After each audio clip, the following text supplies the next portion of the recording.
Welcome everyone. Sun shining just about. It's been a bit of a overcast morning here, day one of the Dirt Nitro Challenge. We're here watching 1A truck qualifying and e-buggy. As you probably can hear, the Nitro's on track at the moment. We're just here actually in timing and scoring. Seeing as you get a good view of the driver's stand, see where they're all driving their cars, checking out the track. If we just pan over here to the camera left, you can see Kenny Brosh, race director. Kenny's father, always been helping him over the years. Check out their little stickers on the door from years gone by, 2014, 15, and this year 16.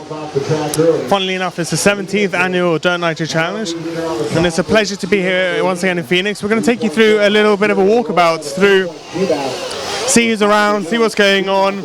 As you can see, this is kind of the manufacturer's row. All the different manufacturers got their various easy ups, and then over here there's a bit of a segregation effect here, these two tracks. That's kind of the privateers, if you will. All the RVs are there. That's where they're cooking turkey legs. That's where you're having late night barbecues, a few moonshine, I'm sure. Right, let's take a walk over here, shall we? Got this little ramp.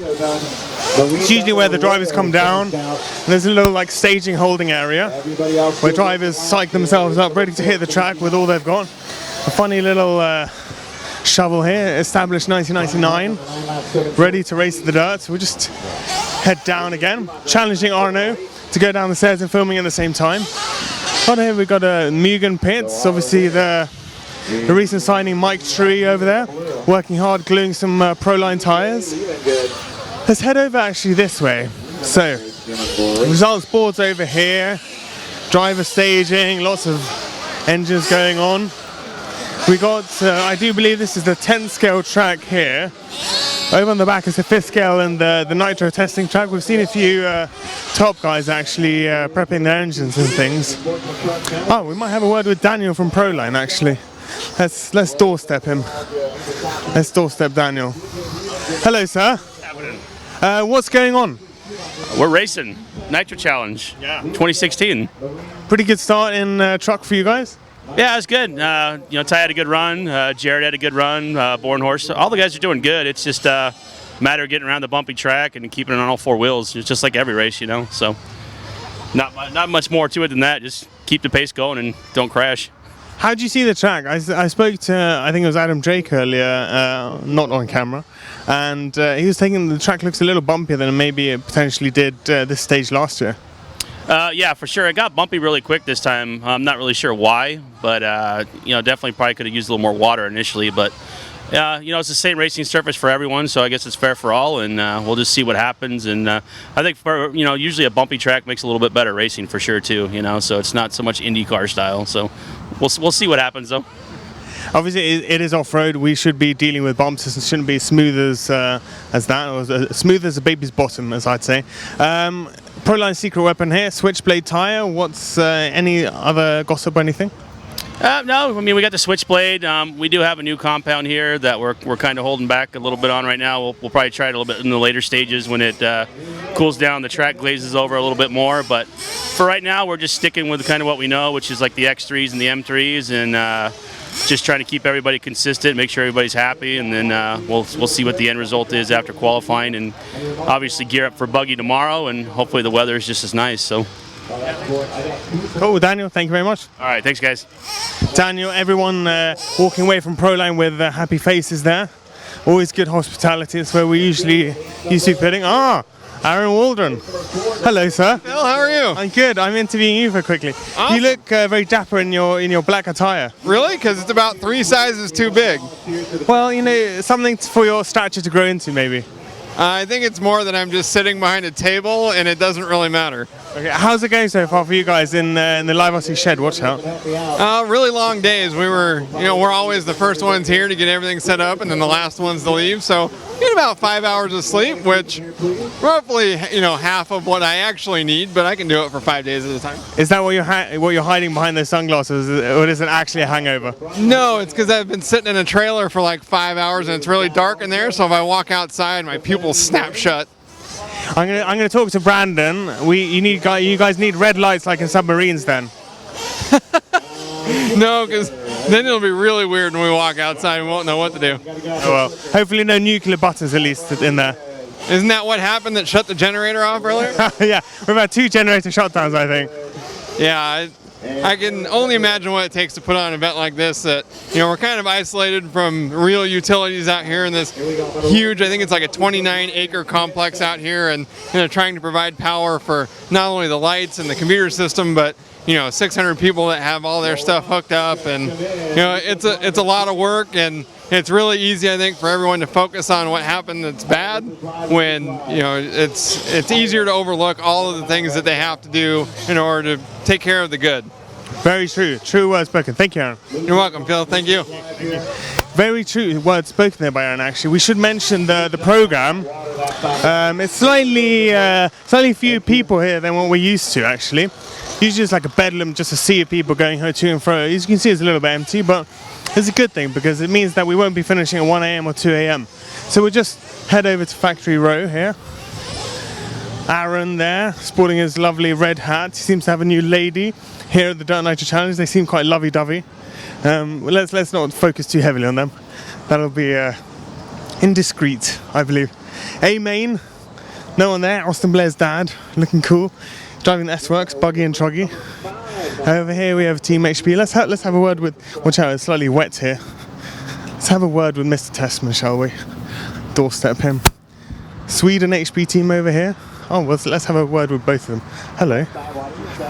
Fredrik Sederberg. He's a bit of a boat racing champion. Yeah. How's that going? I kind of stopped, but I went to the Worlds and it was good. Yeah. Bit of a bigger deal here than there, maybe. What do you mean? You know, champion and only Euro champion. Yeah. Well, he has some catch-upping to do. Any more? I got 4. Yeah, that's quite a lot. 4, yeah. David, that's a few years ahead, right? Yeah, I think so. Maybe this year, later this year. I hope this year. But we'll see. The cars are good, so if everything is gonna work out very good for me out there, I think I'll have any chance. My throat is a bit broken. The air conditioner at the room killed my throat this morning. Comes to America from snowy Sweden, gets the cold, you know, that's the Europeans for you in a nutshell, right? Defending champion in 1.8 truck or truggy, whichever way you want to call it. How does it feel? So far it has been okay. I mean, still trying to find some speed in the car. I started out with the same setup as last year, and I've been changing a few things here and there. The track is a bit different, I think. So I think for the next run it will be pretty good. I had a bad one in the first one. The engine went super lean for some reason. So we replaced it with another one to try to get some more speed in it. So yeah, I hope it will be better next time. Okay, well, cool. How would you say, how is the track different? I mean, it obviously looks very different compared to previous years, but how does it drive? Is it just bumpy, or is it just the layout that's different from previous years? I think the condition is pretty much the same. It has always been a bit rough out there. This year is just more high speed, like European style, so you kind of have to be fully punched everywhere and ride the berms out there. So it's a bit different from last year when you kind of had to go the shortest line through the track. This time you're probably gonna take the widest line but go fully punched everywhere. So I think the track is pretty easy, but it's hard to go fast. So it still separates the fast guys from the upcoming guys. So yeah. Interesting words there. We'll follow up with you later in the race. Cool, thank you. Cool. Hopefully the throat's okay. We've not destroyed it after that chat. Thank you. Let's head over here. Mr. Tessman. Let's doorstep him. Ty, do you have a second? How are you? Yeah, good, you? Good. Hello, by the way. Sorry I didn't say hello to you yet. Passed by many times. Q1, obviously early days in truck. Went well? Yeah, it went really well. I was just trying not to drive too hard. You always have to drive fast, but you don't want to crash and make mistakes because it's really costly, I think, on this track since it's so spread out. But yeah, everything was good. My truck felt good, and just tried to put it in a clean first run. You're obviously a veteran of the Nitro Challenge despite your young age, 4 times champion in truck. What's your feelings on this layout and this style of track compared to previous years?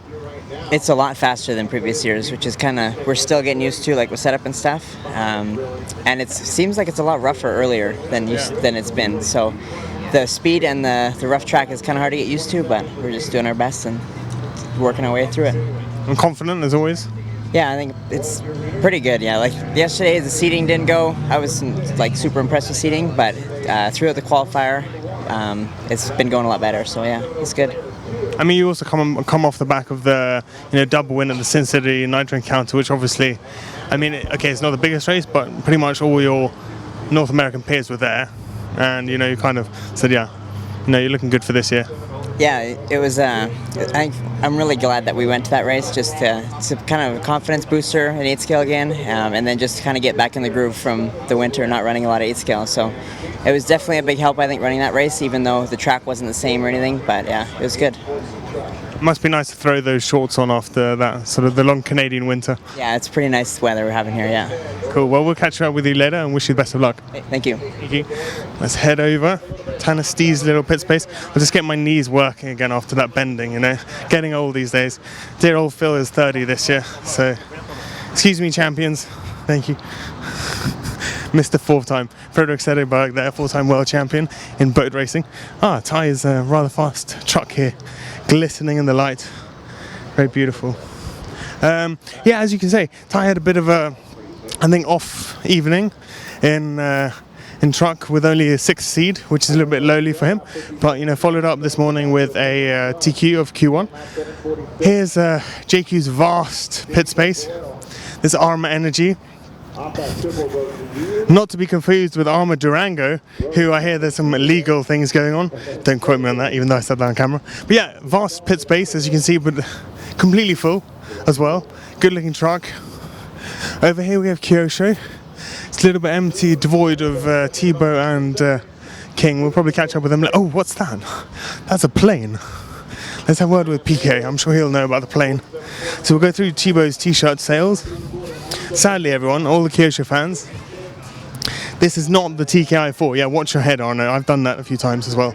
As you can see, knuckles all the same from TKI3. The only thing is different is this wing mount, which I think is a little bit not really fair. I mean, we'll ask PK to flip the car around. PK, can we just show the wing mount? Is that okay? Thank you. I don't touch it. Oh, there we go. You see this amazing wing mount. Oh, you've got the new wing on as well. Oh, the wing is there. See, a little wicker bill. It's 2 types of wicker bills, right? Or is there one only?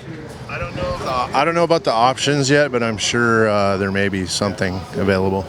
Kanai's the man. He the number 1 driver in the team has the new car. Well, yeah, for sure the number 1 driver has the new car.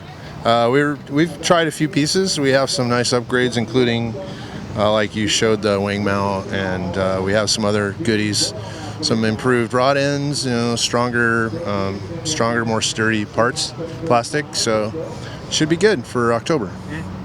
And I think you're looking at maybe ETA of getting the new car, maybe Silver State or Neo. Is that realistic, do you think, or are you looking later in the year? I think March. So it's likely that we'll have it at Neo Buggy. I would guess. I'm hoping so too. It'll make good viewing fingers for us. Figures. Tell me about this plane behind you. I don't know much about that plane. It's made out of styrofoam. It's my plane. Oh, it's your plane. Oh, let's go. Let's have a word with Kenny. Then. Sorry, PK. We'll talk to you later. I promise. Kenny, the man who made the wing mount famous. What do you have to say to that? No comment. Okay. Tell me about the plane. Where, you've been flying it on the field over there? Yep. Me and Mike Truey are going to be flying it a little bit later. It's a night plane. LED lights, pretty cool, fun to fly, made by Horizon. So yeah, it's fun. Got to do something in the spare time while we're down here. Yeah, well, the thing is, I heard someone said it was 4 hours between rounds, which is pretty good for the Nitro channel. Let's be honest. It's been pretty. I think time schedule wise is a little bit better than previous years. Correct, it is. And unfortunately, Kyle's only racing 1 class, so today we got the day off, and my family's at the zoo, and I'm here working. As it should be. All All right, Kenny, all the best. We'll see you in Vegas, okay? Thank you. So let's head over here. Watch out for these Ojo bags, which is obviously like uniform for pro racers. You have to have an Ojo bag. If you're not a pro racer. That's the rules, okay? You heard it here. AKA here, we did a video with Mark and his new Zips tire. Yeah, don't zoom in on that, no. Mark, have you been dreaming of zippers? Zippers, yes. Why 2 Ps? 2's better than 1. How do I follow that? I don't think you can. No. Tell me about Ryan. How's it going for Ryan? Yeah, Ryan had his first run in Truggy was really good. One little bobble, but he got 3rd overall after the first round, so not bad. I saw David. Everyone was watching him from David Ronnefark and the Swedish guys and stuff. They were all cheering him on. Yeah, David and Ryan, they joke around about with each other. And David's been in town for a week now, and Ryan loves hanging out with them, and they get along really well. So yeah, it's good to see everyone kind of cheering each other on. It's good team spirit. I do think Ryan could pass as a Swede, so it's very possible that he can learn some Swedish as well. Oh yeah, you should ask him. He's a good interview. I'm sure David taught him only camera-friendly words as well, I'm sure. Exactly. All right, okay, we'll catch up with you later. Thank you. I think Arno's arm is getting tired now. He's hanging on. We're going to take him for another walk. So we'll probably hit Associated and TLR in the next few days. They're over yonder, where sort of in RV land, for lack of a better word. It's probably pretty good time to end our Red RC compatriot Ricky Ashari having a heart-to-heart with his phone there. He looks very happy. We'll wave to the people behind us who thought they were waving at me, but no. We're going to head over, yes. So this is the spare track. We're just going to head over. Oh no, he's on the move. He's on the move. I'm going to jog quickly. This is the other track. I can't really talk about it much because we're going to doorstep Ricky here. See what's going on. Ah, come stai? Bene, tu? Ah, sì, bene, grazie. Mi stanno un attimo intervistando. Say hello to Italy. Hi, Italy. And that's a wonderful place. No, it's not a place then. Ricky, hello, how are you? Good, you? I'm okay. Yeah, you got to look cool next to me. Cooler, yeah. Yeah, it's easy to look cool next to me. Yeah, well, no, not really. Why, thank you. You arrived last night here for Red RC, who we don't talk about, obviously. Yeah, we just came in last night. Well, good, long trip, but yeah. Cool. Yeah, good weather. Yeah, I know. We've been longing for this in Europe, I think, but Italy's quite warm. Rome is not too bad this time of year. I know, but it would be like 10 degrees less, 10 Celsius less, yeah, for sure. Yeah, so it's good, but it's not this good. Have they fed you lunch yet? Not yet. That little Tommy's crying out for some lunch. Anyway, yeah, we're going to end day 1 here. Wonderful seeing you, Ricky. We'll be working next to you pretty much. Yeah. And stop taking better pictures than me. Yeah, I'm not taking better pictures than you. He taught me everything I know, so. I doubt that. That's a lie. I taught him other things, not about photography. Anyway, see you tomorrow.